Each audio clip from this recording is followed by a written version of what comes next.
JL célèbre la chose du grand. Aya, pourquoi mboko gabo? Nini?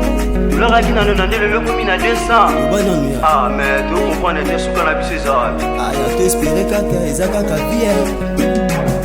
Mboka Congo ba richesse, mais bana Congo ba leli. Tozo vivre lokola ba étranger. Sake ba eba toza bana kin, ba ena ba classe ya gratuit. Mwana lete na tongo, est-ce qu'il y a kozala na makasi ya kotanga lerti. Congo la zana posa social, bango ba memi ba autre chose. Congo ekomi ya ba intérêt. Tokomo vivre lokola ba étranger. Souffrance ekomi na tiramboka. Yanke na tongo komi na ye frère. Tu ya komi ne sans pitié.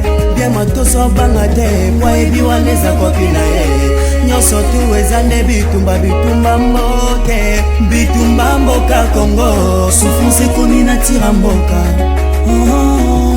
mboko yo Congo mboko yo troba souffrance Congo RDC mboka Congo mboka te Congo RDC apesaka moto nde chance te Congo RDC souffrance ekoma na tira mboka Congo RDC tozwite tonali nzala Congo RDC mboka Congo mboka te Congo RDC apesaka moto nde chance te Congo RDC souffrance ekoma na tira mboka Congo RDC Congo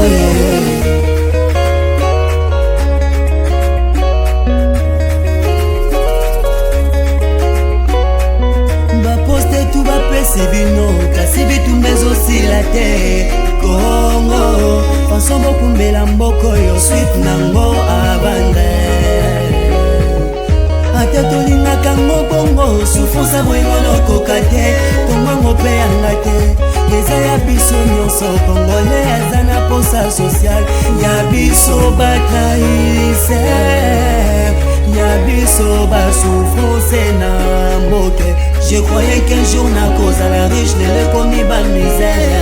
J'ai trouvé les comme de l'aventure maintenant sans de la réalité. Mboka Congo mboka te Congo RDC mboka Congo mboka te Congo RDC apesaka moto nde chance te Congo RDC souffrance ekoma na tira mboka Congo RDC tozwite tonali nzala Congo RDC mboka Congo mboka te Congo RDC apesaka moto nde chance te Congo RDC souffrance ekoma na tira mboka Congo RDC Congo yango distraction ekoma kwiti na ambiance tokotala lisusu lobi te yango tokoma kosouffrir mosala na Congo peza te soki natie bakwiti na ngai eza mpona bosa na douleur ya mboka mboko yo tro de misère herbi manenza oji mwana lemba univers bebe Charlie